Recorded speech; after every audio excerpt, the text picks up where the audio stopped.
विधानसभा seat है वो 2008 के अंदर बनती है और वहां से पहली बार चुनाव है वो कांग्रेस और बीजेपी के सामने आमने सामने चुनाव होता है। कांग्रेस और बीजेपी से आप देखिए, कांग्रेस से कर्नल सोनाराम चौधरी होते हैं और बीजेपी से कैलाश चौधरी होते हैं। कैलाश चौधरी अपना पहला विधानसभा चुनाव लड़ते हैं, बड़ा दिलचस्प होता है। उस वक्त आप देखिए लगातार वसुंधरा सरकार थी और उसके बाद में वसुंधरा, मुझे आज भी याद है कि कैलाश चौधरी की जब टिकट मिला था तो उसके बाद में वसुंधरा राजे वहां सभा करने के लिए आई थी। मैं खुद गया था कवर करने के लिए, तब मैं नया नया पत्रकार था। 2008 में पहला मेरा भी विधानसभा चुनाव था, कैलाश चौधरी के साथ में था। उस वक्त 2008 के विधानसभा चुनाव के अंदर, क्योंकि कर्नल सोनाराम चौधरी इससे पहले आप देखिए लगातार हमेशा सांसद रहे हैं, लेकिन वो पहली दफा था जब, मुझे आज भी वो किस्सा याद है, हेमाराम चौधरी कहीं पर भी भाषण करते हैं, उस वक्त हेमाराम चौधरी मुझे याद है प्रतिपक्ष के नेता हुआ करते थे। तो हेमाराम चौधरी उस टिकट कमेटी में थे, तो हेमाराम चौधरी ये चाहते थे कि वहां से वो चुनाव लड़े, लेकिन कर्नल सोनाराम चौधरी ने कुछ ऐसा कह दिया था कि अगर जो मुझे वहां से चुनाव नहीं लड़ाया तो मैं खराब कर दूंगा। इन तमाम चीजों को लेकर हेमाराम चौधरी आज भी जिक्र करते रहते हैं।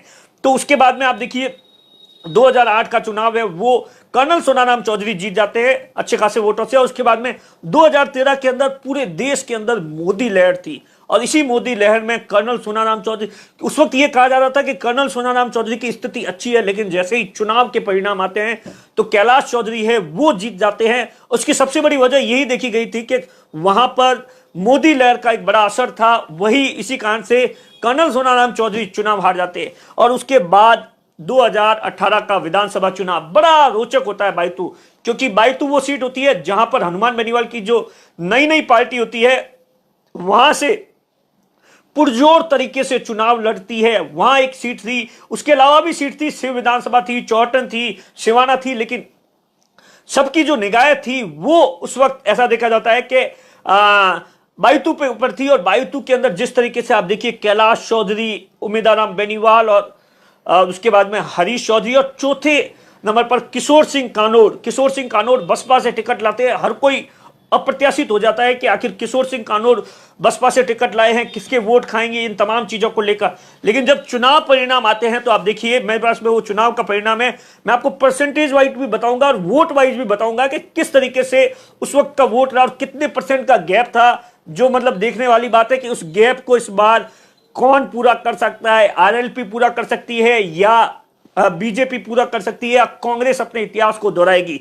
अब देखिए हरीश चौधरी को वहां पर जो वोट पड़े थे उसमें से 32% वोट मिलते हैं, तकरीबन 57,703 वोट मिलते हैं, ये हरीश चौधरी को मिलते हैं। और उसके बाद में उमेदाराम बेनीवाल जो कि सेकंड नंबर पर रहते हैं, आप देखिए बीजेपी है वो तीसरे नंबर पर चली जाती है। और उसका सबसे बड़ा कारण था राष्ट्रीय लोकतांत्रिक पार्टी और दूसरा सबसे बड़ा कारण था किशोर सिंह कानोर का चुनावी मैदान में उतरना, जहां पर बीजेपी के जो राजपूत वोट बैंक था और एससी एसटी का बड़ा वोट बैंक था वो किशोर सिंह कानोर पर शिफ्ट हो जाता है और यही चुनाव को बड़ा दिलचस्प बना देता है।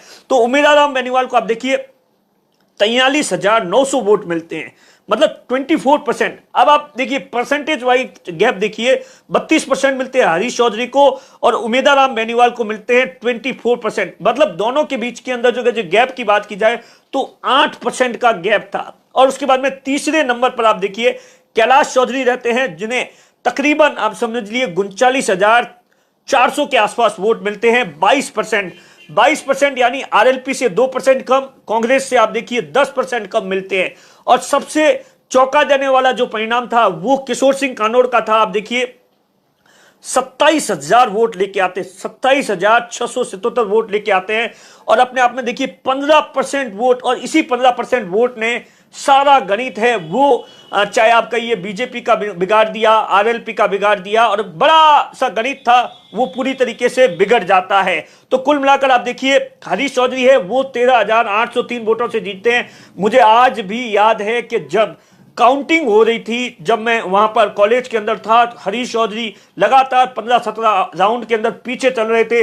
उनके जो समर्थक थे उनमें इस बात को लेकर श्योरिटी थी कि कहीं ना कहीं आगे जो पाटौदी वाला बेल्ट है जहां पर हरीश चौधरी को एक अच्छी बढ़त मिल सकती है, जब जाकर 18 या 19 या 20 या जो भी उस राउंड के अंदर हरीश चौधरी है वो आगे निकलते हैं और उसके बाद आप देखिए हरीश चौधरी है वो 13,000 वोटों से जीत जाते हैं। तो कुल मिलाकर आप देखिए आरएलपी और कांग्रेस के बीच में जो वोट परसेंटेज गैप था वो 24% और 32% का गैप था, मतलब आप देखिए 8% का गैप था, और बीजेपी और उसके बीच में 10% का गैप था। उसके बाद आप देखिए लगातार उमेदवार बेनीवाल है वो वापस जिला परिषद का चुनाव